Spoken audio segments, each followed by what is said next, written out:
The Mission Impossible movies are about spies, they're about intrigue, and Ethan Hunt saving the day. But what they really feature is style, a lot of Tom Cruise running, a lot of Tom Cruise dangling, basically the man putting his life on the line in the name of entertainment. So, do they entertain us? Hell yeah!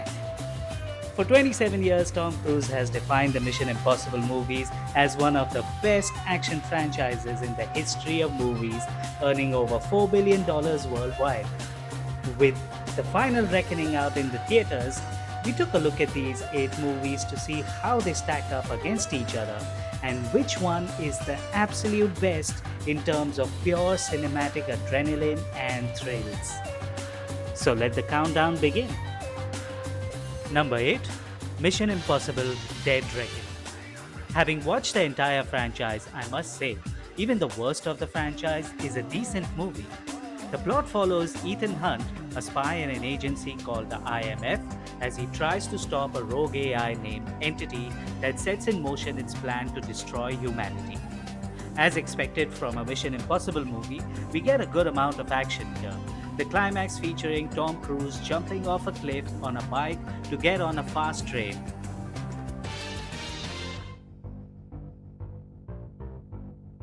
But it lacks the intensity of the previous entry Fallout, which set a high standard for the Mission Impossible movies. But the movie's worst crime is to kill off Rebecca Ferguson's Ilsa Faust, a beloved character from the franchise. Whatever the writers were hoping to achieve from her death backfires, starting Haley Atwell's Grace, a replacement for Ilsa, on the wrong foot as well. Dead Reckoning also has an annoying way of communicating with the audience where each character in a room finishes a part of a sentence.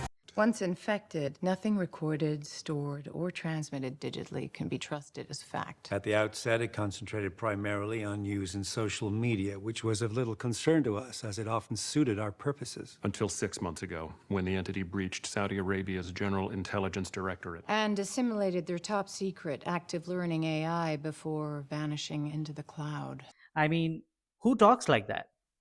Number 7, Mission Impossible 2. In this movie, Hunt is tasked to stop an ex-IMF agent, Ambrose, from selling a deadly virus. The plan is to get the villain's ex-girlfriend to infiltrate his organization and leak his plans to Hunt. MI2 was directed by John Woo, who brought his trademark stylized storytelling to the sequel. There are elaborate romantic sequences, flying pigeons, and slow-motion action abound. It seemed cool back in the day, but it has aged poorly and now it appears silly and unrealistic.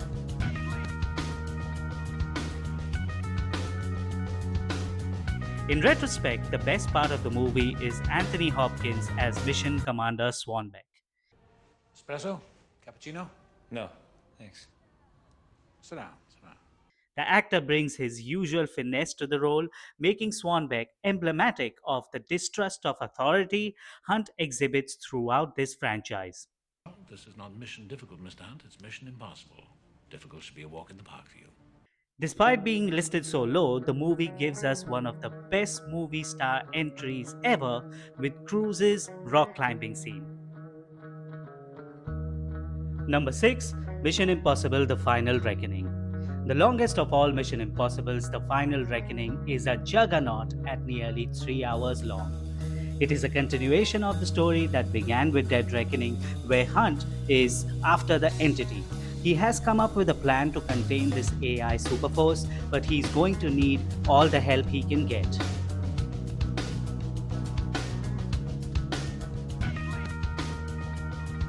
At 62, Tom Cruise looks just as fit and agile as his younger self.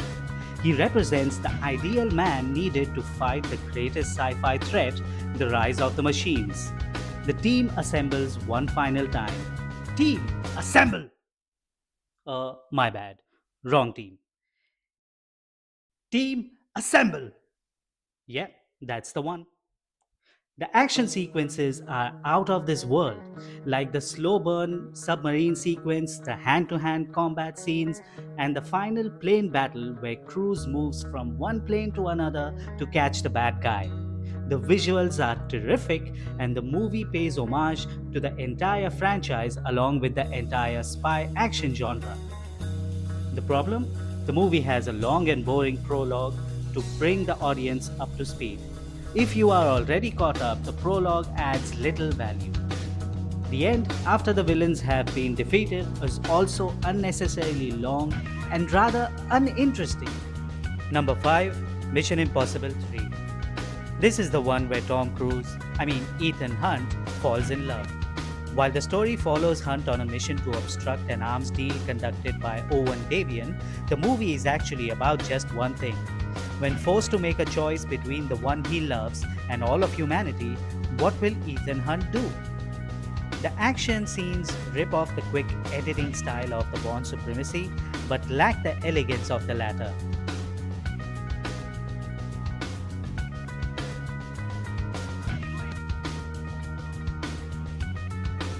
However, it features the best villain of the franchise played by Philip Seymour Hoffman. On paper, he's just an arms dealer, but he's a psychopath who nearly breaks Ethan Hunt down. I'm gonna make her bleed and cry and call out your name. And you're not gonna be able to do shit. You know why? What is a rabbit's foot? Because you're gonna be this close to dead. Davian's interrogation scene is insane, with Davian paying Hunt back in kind by the end. Number 4, Mission Impossible Rogue Nation. The plot follows Hunt out to get the Syndicate, a rogue criminal organization, while Hunley, the new CIA director, is en route to decommission the IMF. Hunley wants to decommission them because he knows how dangerous these IMF agents can be. Please. Hunt is uniquely trained and highly motivated. A specialist without equal, immune to any countermeasures. There is no secret he cannot extract, no security he cannot breach, no person he cannot become. He has most likely anticipated this very conversation and is waiting to strike in whatever direction we move. Sir, Hunt is the living manifestation of destiny, and he has made you his mission. There's a lot to enjoy in Rogue Nation. The return of Jeremy Renner as William Brandt, logging heads with Alec Baldwin's Hunley, Simon Pegg as Benji, coming into his own, and a couple of great additions like Rebecca Ferguson as Ilsa Faust and Sean Harris as the menacing villain and the leader of the Syndicate. Ilsa Faust is a part of the Syndicate, but there may be more to her than meets the eye. The unspoken romance between Hunt and Faust is engaging, and though the franchise is not known for its romance, McQuarrie's writing makes their relationship appealing. In the middle of the third act, there is a fascinating scene between the two. Come away with me. Right now. Oh, boy. And what about Lane? Forget about Lane. There will always be another Lane. There will always be people like us to face him. We've done our part, and we've been cast aside. We can be anyone. We can do anything. Faust's proposition comes out of nowhere and adds depth to her character. Tom Cruise continues the badassery with his death-defying stunts here as he dangles on the side of a plane along with a thrilling chase and a tense underwater robbery sequence.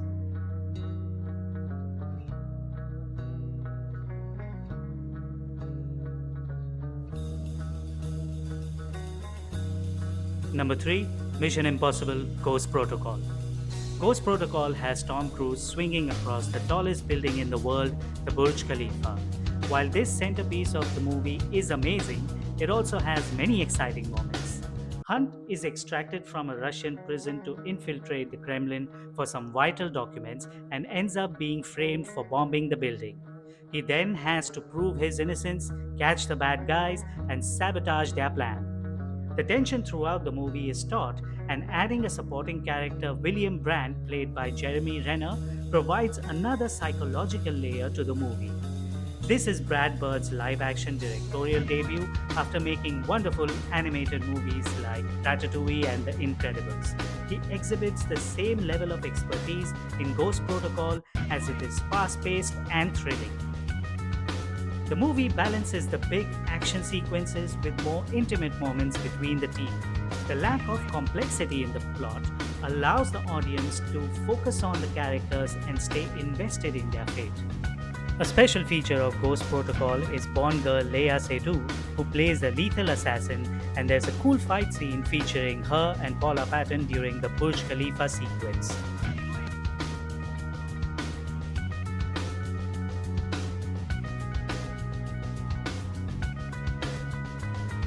The team camaraderie that the franchise talks about in each movie is represented best in Ghost Protocol. Number 2. Mission Impossible Fallout. Fallout isn't just the best the franchise offers, but also arguably one of the finest action movies ever made. The balance of character-driven drama and relentless action continues in Fallout with a faster pace that the later sequels fail to emulate. Frankly, they should have ended the franchise with this one. In Fallout, Hunt has to stop a terrorist organization from causing a nuclear war. This time, Hunt is forced to work with a partner played by Henry Cavill called Walker. Walker is the brute force to Hunt's sophisticated planning.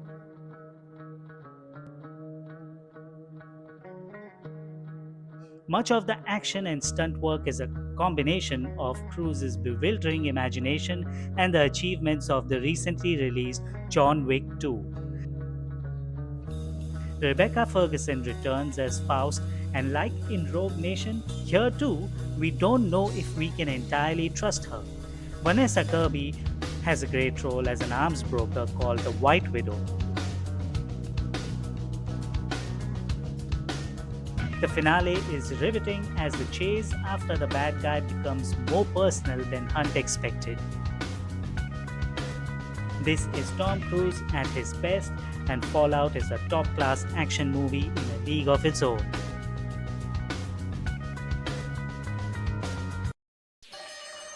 Number 1. Mission Impossible. The very first movie of the franchise is also the absolute best.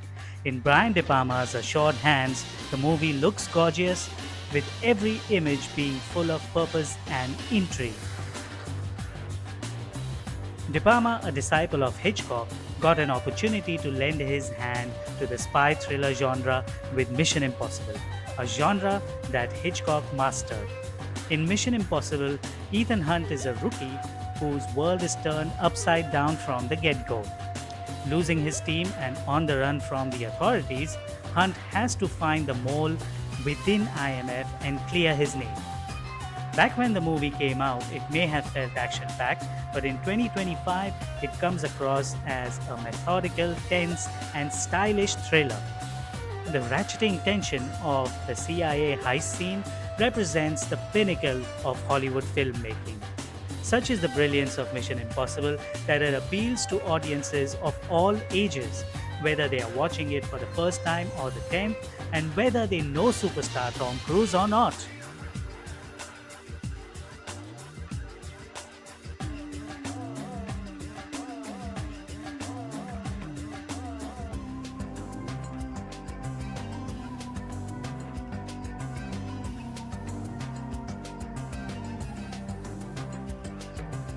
Unlike most of the franchise, Hunt here is a man who makes mistakes, who can be tricked, but has the ability to adapt and outwit. It all started here and was executed the best. A complex yet rewarding plot, not knowing who to trust, an intense heist sequence, and death-defying action scenes. You will find all that in this classic.